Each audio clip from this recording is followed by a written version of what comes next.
Hey guys, welcome to 31 Days of October. I was going to do 31 reviews in October, but I tried to do this for a couple years and I think I made it like to day 3 or something. So what I'm going to do is upload every day for October. So whether it be a horror review or a vlog or a giveaway or a haul, like I want to upload every day in October. I think that's more realistic for me. So today, I have my notes. We're going to be talking about Celebrity Crush. I want to do reviews on movies that aren't talked about a lot. It is currently free on Amazon Prime. So it looks like, if you guys are curious. Sorry guys, I'm really rusty. I haven't done a movie review in ages, but I still love horror and I have been watching so much horror. This one I just found randomly as I was looking through Amazon Prime horror movies. The IMDb synopsis is: a delusional fan imprisons the star of an 80s horror movie in hopes of making him fall in love with her. The premise is really cool actually. The execution, not so much. The runtime is 1 hour and 18 minutes and it's written by Oliver Robbins and Jeff Rubin. It's directed by Oliver Robbins, and Oliver Robbins is actually the little boy in Poltergeist 1 and 2. I think when he was writing this movie, he wasn't going to star in it, and someone suggested he do it because he is a former child star. So it is cool that the little boy in Poltergeist is in a horror movie as an adult.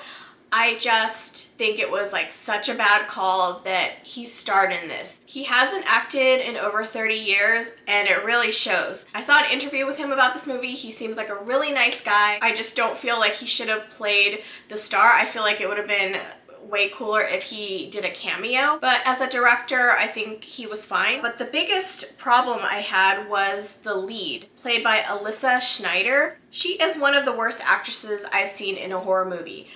Like, I really wanted to like this movie. Like, I love the premise. The premise to me was a former child star works a horror convention / signing and later gets seduced and kidnapped by a fan who has had a crush on him since she was a child. So the actress in it was just terrible. I actually watched this twice just to make sure that I wasn't like imagining like that she was so bad in it, but no, she really was. The second time I watched it, I was like, no, she's just a terrible actress. It seems like she's never acted before. It seemed like she was just reading lines that she had just read that morning. She looks like a discount Brie Larson, and it's funny because Brie Larson is a really good dramatic actress, but I think she's an awful Captain Marvel, and she did have the similar line delivery as this girl. Like, it's very snarky, and like, God, I just feel like had they recast this film, it would have been a solid film. So she plays a villain in this movie,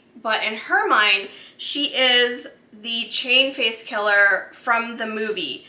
Within the movie, there's like flashes of the clown as if she was the clown she kills, but she does a terrible job of conveying that. Like, I didn't even catch that really until the second watch. So this movie was clearly inspired by Misery, which is okay. I wrote down Celebrity Crush equals Misery meets Stitches with bad acting. If you guys have seen Stitches, you kind of like get that vibe. Like, it's very grimy like Stitches. So for a low budget film with a Misery premise, the two leads have to be good. The female lead is supposed to carry the film, and this girl is no Annie Wilkes. She sounds like she is doing like a high school play or like a skit in like class with her friends. I have no words for how bad she was. I'm gonna link the trailer down below so you guys can watch the trailer and catch a little bit of her acting. So for the horror elements, there is gore, and the gore is okay. I commend them for going practical. The kills are very awkward because the lead actress is awkward. I have an example of one of the kills, and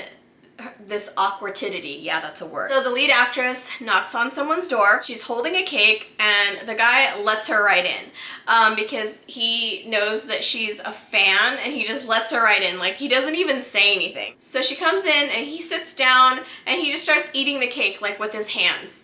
Like, from a stranger. The cake was clearly drugged. He passes out. So she proceeds to put him in a duffel bag, like a rolling duffel bag, and leaves the hotel room with this like 250-pound man just rolling him out in a duffel bag. It's like, it's really unrealistic. No, horror doesn't have to be realistic, but this movie has like a grimy factor, so the kills kind of gotta make sense, you know? My overall thoughts are, I don't recommend purchasing it, but if you're a horror fan, I'd say give it a one-time watch. And if you have Amazon Prime, check it out, especially if you want to watch a horror movie in October. And it's sad because the movie within the movie is called Chain Face Killer, and that was better than the actual movie. It was just bad acting and delivery from the two main leads. Otherwise, the supporting actors were decent. The cinematography was decent. It definitely has that grimy B-horror indie movie style. The music was weird, like the song choices were just in poor taste, and then I noticed that the volume was very inconsistent